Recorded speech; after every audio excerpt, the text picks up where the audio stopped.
আর এদিকে এই যে আজকে বঙ্গ সফর, তার আগেই তৃণমূল সরকারকে নিশানা নরেন্দ্র মোদী। বাংলা সফরের আগে বাংলায় পোস্ট করে তৃণমূল কংগ্রেসকে আক্রমণ। তৃণমূলের শাসনে বাংলার মানুষ স্থিতি বিরক্ত, তো প্রধানমন্ত্রী। প্রতিদিনই তৃণমূলে অপশাসনের নতুন উদাহরণ সামনে আসছে।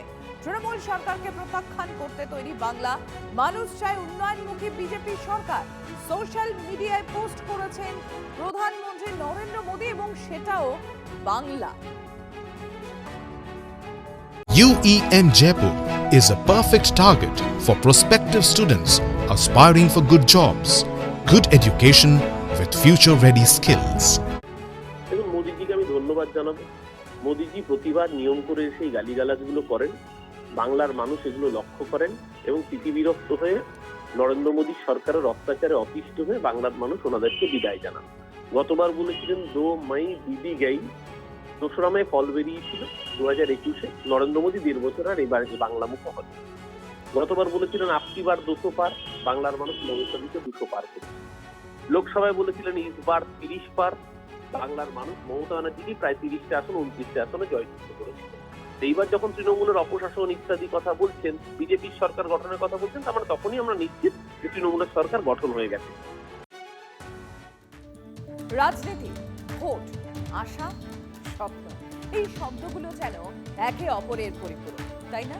রাজ্য রাজনীতিতে শিল্প নিয়ে নতুন সূর্যের উদয় হুগলির ডানলপ থেকে হলেও তাকে এখন চলে সিঙ্গুরের দিকে। তৃণমূলের দুর্বলতাই কি বিজেপির অস্ত্র? না হলে বিধানসভা নির্বাচন এলেই বাংলার জমিতে বারবার শিল্প স্বপ্নের চাষ কেন করে বিজেপি? কেন বলছি? 2021-এর 22 ফেব্রুয়ারি ডানলপ, 2026-এর 18 জানুয়ারি সিঙ্গুর। सिर्फ सत्ता में परिवर्तन के लिए नहीं, बल्कि आसोल परिवर्तन के लिए बनानी है। গত বিধানসভার আগে হুগলিরই ডানলপবাসীকে আসল পরিবর্তনের স্বপ্ন দেখিয়েছিলেন প্রধানমন্ত্রী। এবার পালা সিঙ্গুরে। 21-এর নির্বাচনে প্রধানমন্ত্রী সভার আগে ডানলপের রাস্তা পরিষ্কার হয়েছিল, জ্বলে উঠেছিল আলো। তবে সভার পরই আবার অন্ধকার। সেই ডানলপের মানুষ মাত্র 30 কিলোমিটার দূরে সিঙ্গুরের শিল্প হওয়া নিয়ে কতটা আশাবাদী? আমরা খুব আশায় ছিলাম যে একজন প্রধানমন্ত্রী আসছেন, নিশ্চয়ই এই রুগ্ন শিল্পটা আবার পুনরুজ্জীবন হবে। কিন্তু সেদিকে কোনো দৃষ্টিপাত বা কোনো কর্ণধার উনি করলেন না, আমাদের হতাশার মধ্যে রেখে চলে গেলেন। সেদিকে ছুটি নিয়ে বক্তব্য শুনতে গেলাম যে মোদিজি ডানলপ নিয়ে কিছু বলবেন বা ডানলপ নিয়ে কিছু করবেন, কিন্তু লাস্টে দেখা গেল যে উনি ডানলপ নিয়ে করার কথা ধরে একটা লাইনও উচ্চারণ পর্যন্ত, এমনকি নাম পর্যন্ত উচ্চারণ করলেন। আমাদের খুব দুঃখ পেয়েছিলাম। সেখানে তো সরকার মনে করলো অকশন নিয়ে এখনো করতে পারে, তার জন্য তো কোনো বাধা নেই। কাজের কাজ কিছু হয় না, এক্ষেত্রে উনি আসবেন, দেখবেন, চলে যাবেন। ডানলপে সাইরেনের আওয়াজ অতীত বহু আগে। নতুন শিল্পের স্বপ্ন দেখতে ভুলেছেন তারা।